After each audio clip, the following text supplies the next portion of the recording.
Hello ನಮಸ್ಕಾರ, ಸುದಿನೇಶ್ ಚಾನಲ್ಗೆ ಎಲ್ಲರಿಗೂ ಸ್ವಾಗತ.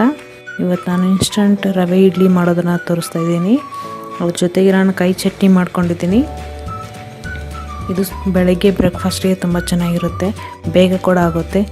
ಬನ್ನಿ ಮಾಡೋದು ಹೇಗೆ ಅಂತ ನೋಡೋಣ. ಜೊತೆಗೆ ಸಬ್ಸ್ಕ್ರೈಬ್ ಆಗೋದನ್ನು ಮರಿಬೇಡಿ ಫ್ರೆಂಡ್ಸ್, ಪ್ಲೀಸ್. ನಾನು 1 ಗ್ಲಾಸು ಮೀಡಿಯಮ್ ರವೆ ತೊಗೊಂಡಿದ್ದೀನಿ ಮತ್ತು 1/4 ಗ್ಲಾಸು ಮೊಸರು ತೊಗೊಂಡಿದ್ದೀನಿ ನಾನು.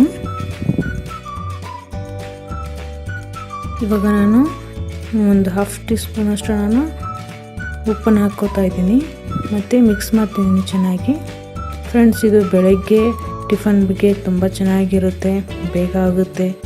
ನೆನೆಸೋಕ್ಕಿಟ್ಬಿಟ್ಟು ಬೇಗನೆ ಚಟ್ನಿ ಇದೆಲ್ಲ ಮಾಡಿಬಿಟ್ಟು ಬ್ರೇಕ್ಫಾಸ್ಟ್ಗೆ ತಿನ್ಬೋದು.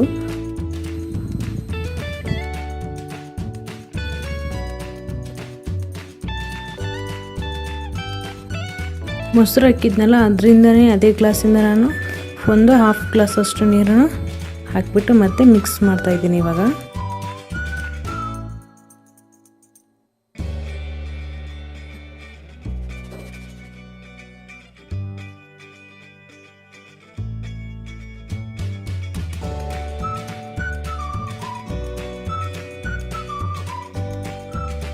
ಚೆನ್ನಾಗಿ ಮಿಕ್ಸ್ ಮಾಡಿ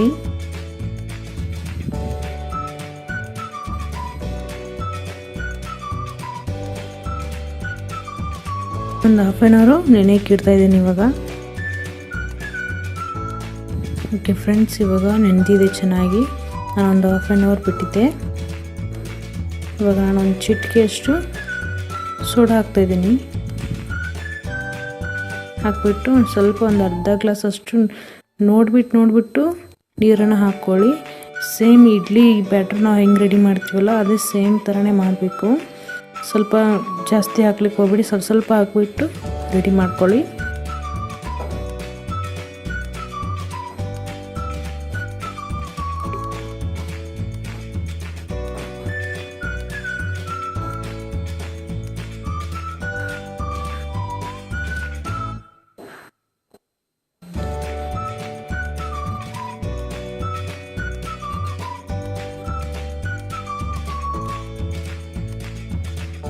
ಇನ್ನು ಸ್ವಲ್ಪ ನೀರು ಬೇಕನ್ಸುತ್ತೆ.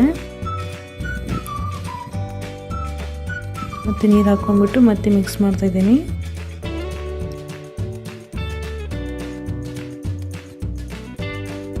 ನೋಡಿ, ಇವಾಗ ಕರೆಕ್ಟಾಗಿ ಆಗಿದೆ. ಇವಾಗ ಈ ಇಡ್ಲಿ ಮಾಡೋ ಪ್ಲೇಟಿಗೆ ನಾನು ಎಣ್ಣೆನ ಚೆನ್ನಾಗಿ ಹಚ್ತಾ ಇದ್ದೀನಿ.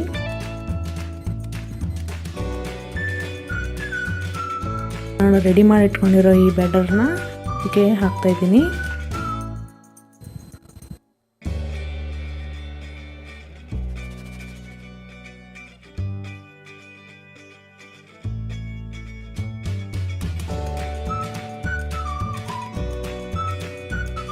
ನಾನು 3 ಸ್ಟೆಪ್ನ ಹಾಕಿಟ್ಟಿದ್ದೀನಿ, ಇದು 4ನೇ ಸ್ಟೆಪ್ಪು.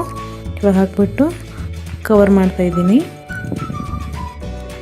ಇದನ್ನು ಒಂದು 10ರಿಂದ 15 ನಿಮಿಷ ನಾನು ಲೋ ಫ್ಲೇಮಲ್ಲಿ ಬೇಯಿಸ್ತೀನಿ. ಫ್ರೆಂಡ್ಸ್ ನೋಡಿ, ಚೆನ್ನಾಗಿ ಬಂದಿದೆ. ಫ್ರೆಂಡ್ಸ್ ನೋಡಿ, ನಾನು ಇವಾಗ ಒಂದು ಪ್ಲೇಟ್ಗೆ ಸರ್ವ್ ಮಾಡ್ತಾಯಿದ್ದೀನಿ. ತುಂಬ ಚೆನ್ನಾಗಿ ಬರುತ್ತೆ, ಟ್ರೈ ಮಾಡಿ. ಈ ಥರ ಟೈಮ್ ಇಲ್ಲದಿರುವಾಗ ಏನಪ್ಪ ಮಾಡಬೇಕು ಅಂತ ಅನಿಸ್ತಿರುತ್ತೆ. ಆ ಟೈಮಲ್ಲಿ ಈ ಥರ ಏನಾದರೂ ಮಾಡ್ತಿದ್ರೆ ಮಕ್ಳಿಗೂ ತುಂಬ ಇಷ್ಟ ಆಗುತ್ತೆ ಮತ್ತು ಮನೆಯಲ್ಲಿಗೆ ಎಲ್ರಿಗೂ ಇಷ್ಟ ಆಗುತ್ತೆ. ಮಾಡಿ ಒಂದು ಸಲ ಟ್ರೈ.